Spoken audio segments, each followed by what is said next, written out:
আসসালামু আলাইকুম। সবাই কেমন আছেন? আশা করি সবাই ভালো আছেন। কর্মব্যস্ত জীবনের ফাঁকে ফাঁকে আমাদের নানান ধরনের বাসার কাজও করতে হয়।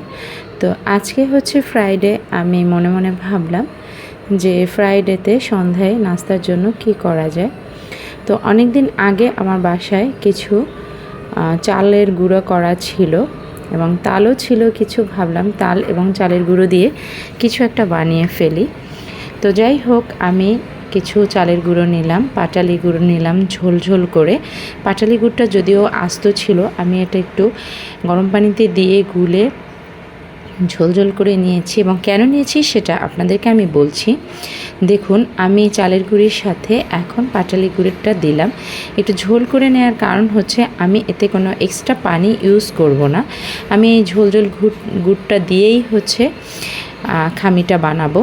তো আস্তে আস্তে করে আমি গুড় দিচ্ছি এবং খামিটা মাখাচ্ছি। খামিটা যখন একদম মাখো মাখো হয়ে আসবে, এ পর্যায়ে আমি গুড় দেওয়া বন্ধ করে দেব। তাতে একদম পারফেক্ট গুড়টা হবে, মিষ্টিটাও পারফেক্ট হবে এবং আপনার পানিও লাগবে না। তো আমি সুন্দর করে এখন দেখেন মেখে নিচ্ছি। তো আমার মাখা শেষ হয়ে গেছে। আমি একটু বাড়তি টেস্টের জন্য এটাতে গুঁড়া দুধ দিয়ে দিলাম কয়েক চামচ। কারণ যদি আমার পানি লাগতো তাহলে আমি লিকুইড দুধ দিতাম। যেহেতু আমার পানি লাগছে না, সেজন্য আমি গুঁড়া দুধ দিচ্ছি। আপনারা লিকুইড দুধ দিয়েও করতে পারবেন। এরপরে আমার বাসায় কিছু নারিকেল কোড়ানো ছিল। আমি ভাবলাম নারিকেল কোড়ানো দিলে একটু আরও টেস্টটা বাড়বে। সো কিছু নারিকেল কোড়ানো দিয়ে আমি আবারও সুন্দর করে মেখে টেকে এটাকে আমি 3-4 ঘন্টার জন্য রেস্টে রাখবো।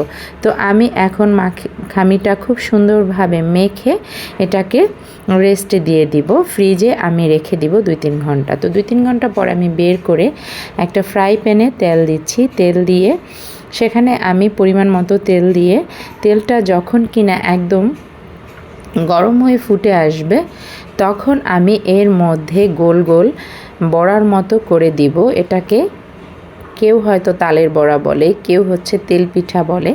তো আমি বেসিক্যালি তালের বড়াই বলি। তো আমি তালের বড়াগুলো খুব সুন্দরভাবে গোল গোল করে দিয়ে সুন্দর একদম ব্রাউন কালার হয়ে গেলে আমি ভেজে তুলে ফেলবো। এটা খেতে ভীষণ মজা, কারণ তালের সিজন ছাড়াও এটা করা যায়। আপনারা তালটা একটু ফ্রিজে যদি রেখে দেন ডিপে, যখন কিনা এই পিঠাগুলো তৈরি করবেন তার মধ্যে এগুলো দিয়ে দিলে টেস্টটা অনেকখানি বেড়ে যাবে। তো আমার দেখুন একদম ব্রাউন কালারের ফুলকো ফুলকো সুন্দর গোল গোল যে তালের বড়া পিঠা হয়ে গেল। তো এখন আমি এটা সবাইকে নাস্তায় খেতে দিব। তো আজ এ পর্যন্তই। সবাই ভালো থাকবেন। আল্লাহ হাফেজ।